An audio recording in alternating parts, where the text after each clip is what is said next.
continue my conversation. So I'm planning to, like I do my best.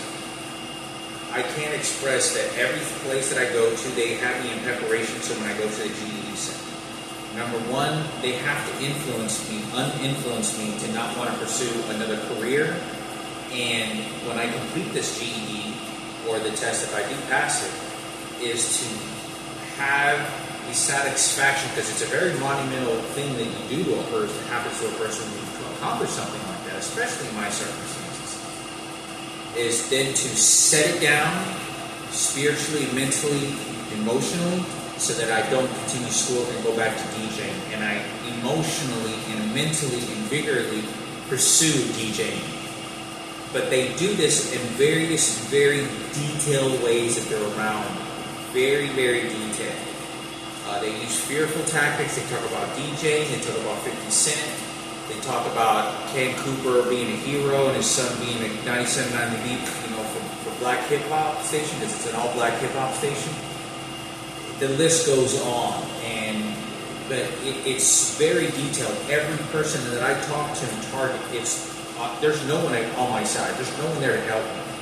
They're there to abuse. They're there to use me. They're there not to treat me as they would treat their brother or sister, or if I was one of their friends, or I was a total person that they never met in their life. That is a promise and guarantee to any place that I go to. So these people, I don't know how much of information these people know about my life. I don't know if some of them, I know there's all this information that they know very deeply because they say it to me. But I don't know how many of them know other information and deeper information that haven't figured out yet. Whether my biological father's still alive, whether they know Michaela has been sleeping with a black guy or had a kid with a black guy, and they'll start abusing that information toward me. So I don't even know where my sister Michaela is, and they've told me a lot of times how they sent people to go fuck her, to go fuck her in the ass. And then it's difficult because my sister died many years ago. There's the bus driver. There's very tactical ways that people do this, and they know what they're doing with that intention, because they want to dissolve the frustration and anger, what it does for me being connected to a sister that's still alive, that's technically my half-sister, my biological father still being alive, and my death's only biological sister. So they try to infuse this to benefit Ken and Sarah Cooper and the Cooper family, and generate that energy and mental digestion to benefit only them and relieve only them. This is nothing foreign. And if there is ever a connection that ever happens, like, oh, it's my sister, we're having, lunch at, 12 o'clock, and she's getting off work, and I have to go back to work or whatever, or school, those situations are only going to be set in benefiting for Sarah and Ken.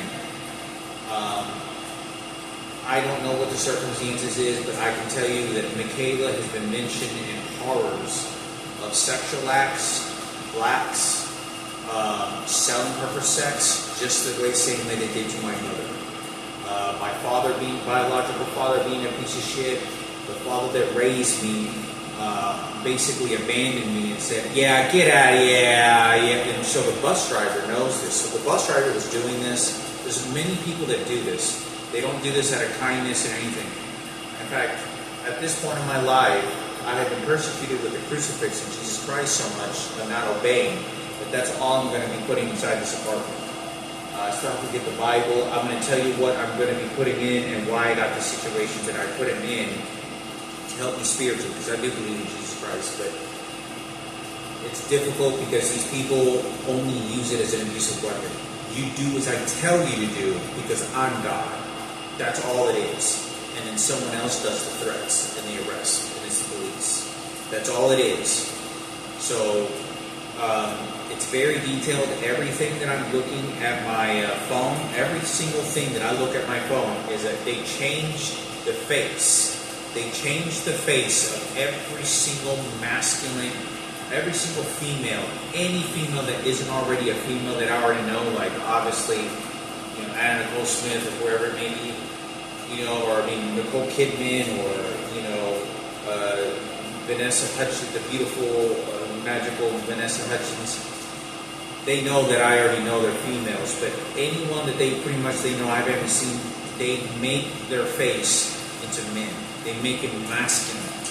They're not normal women. They made them all their face like masculine. You see them with breasts, so that I start, because I'm attracted, they know I'm attracted to women, so they want me to be attracted to transsexuals. And then they keep blaming me, and it's some of the most sickest psychology you can imagine. They tell everyone, because I haven't seen one heterosexual woman, I haven't seen two heterosexual women walking together, I think maybe in 7 years, 8 years, maybe even more. I've only seen one heterosexual woman walking once by me in Vegas, Las Vegas, one time. Once. And it looked exactly like Christy, what I don't even know her name is, but she works for the UFC ring girl. But anyway, there's none whatsoever.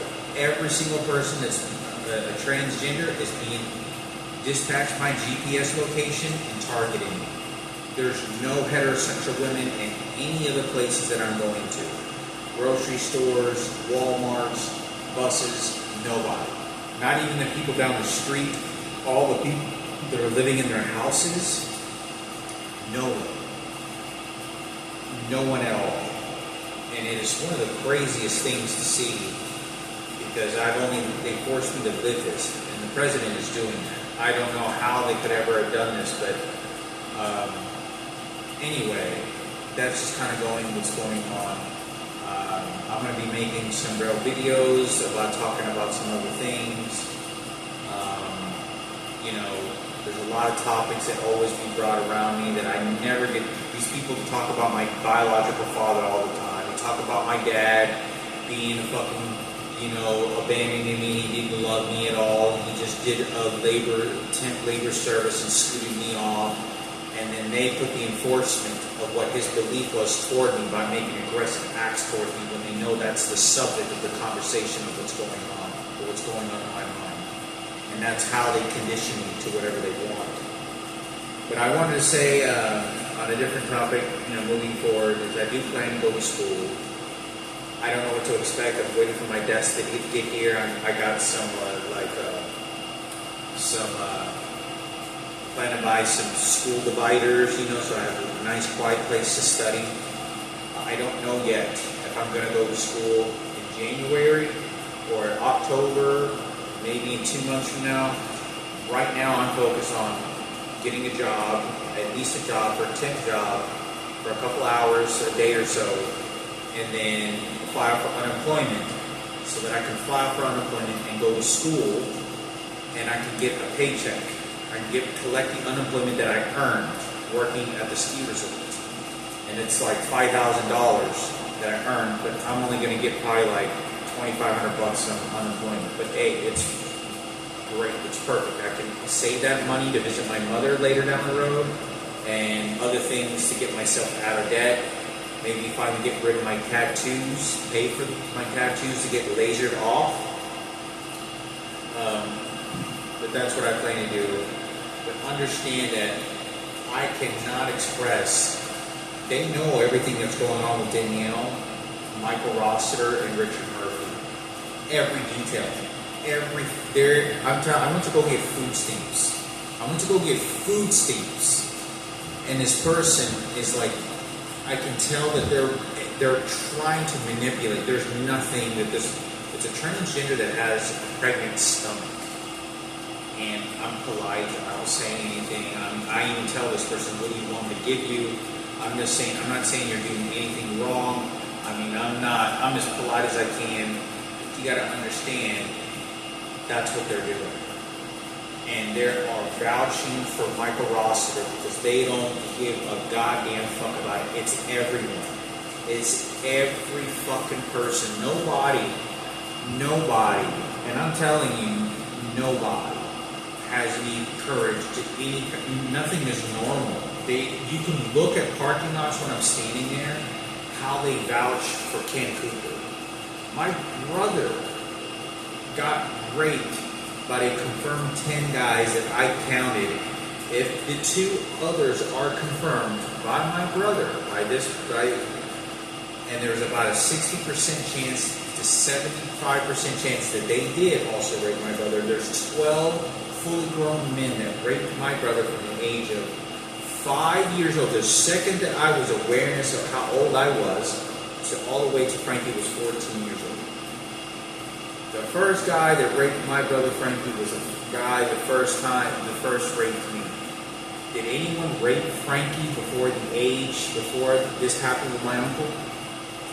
I got raped when I was 5 years old. Frankie was about 9 to 8 years old. Frankie was about 8 or 9 when we both got, because he's 4 years older than me, and I was about 4 years old. So Frankie was about 7 to 8. I don't think it was 3. It was right before. So Frankie was about 8 years old, 7 to 8 years old when Frankie got raped. Is it possible that before I was even born, that Frankie got raped once or by someone else we don't know about? Is it possible? Yeah. It's very within the first, before the age of 7, 8 years old. There's a chance that someone I wasn't even alive. I was still sucking on my mom's tit, and she was fucking breastfeeding me. And Frankie went down the street, or Frankie went somewhere else, or to uncle's or something, and got raped. Nobody knows. There's 12. And they're making Sarah and Ken Cooper heroes in front of me and bad-mouthing me. I can't express myself, but only to be submissive and leave it to Jesus Christ and leave it to God and only praise them along with it. That's all I can do. Because you don't understand that every time that I open my mouth and started making threats toward people, which I never have, like maybe just a handful of times where I didn't start making threats, but they knew that it was something bad was going to happen. They shoot an electronic device at me, or they'll rape me in my colon, and they'll shoot something into my brain that immediately dissembles me like they do to prison inmates. You know what they do to prison inmates when the fight break out, or they taser them, or they do certain things to them? Tactics, that's what they do to me with these electronic devices, to then dissemble me, to allow the people to abuse me as much as they want, to spew out hatred as much as they want. I'm only a punching bag. So it's very, very difficult because I'm not lying to you. And that's the way that I have had to live my life. It's better than it was before. Before, there was so much hatred. It was so much hatred. Anybody would have wanted to kill themselves. Anybody. I don't care who the fuck you were. You would have thought about killing yourself because there was just too many people. They wanted to fight. They wanted to viciously. You're only a punching bag. You could not. You're not allowed to defend yourself. Like it was so bad so many years ago. In Dallas and Carrollton, on the bus, on the train, it was just horrors of shit. Like it was, and it's still bad to this day. You don't understand. You go normally to a grocery store, and someone says something bad to you, they'll ruin your day for a couple of days or for a couple of hours. Or if it happens to you twice in a single week, you think the whole week is fucked up. To me, I'm so used to people just using me as an enemy and a punching bag that I don't understand anything else in life. That's all I was ever worthy of. And only worthy of what they conditioned me to. I was never worthy to go to school. I was never worthy to choose another career and build my own life, to make my own decisions. I was never worthy of that. I was only shown what my worthy was by sleeping next to trash cans and being spit on and having dogs attack me, people wanting to fight me, pulling knives on me. The list goes on. The electronic devices that you're used are real violent. And it alters the way that I think so violently that I have to let them do whatever they want. It's a blessing that I haven't been anally raped by one of these people yet, because someone's shooting me with these electronic devices. But I thought it was important for me to say this because that's what's going on. I'm just kind of venting out, making a video. I'm going to make several videos, post them on YouTube and Instagram, but mostly on YouTube, just so people can kind of get an idea of whatever's going on.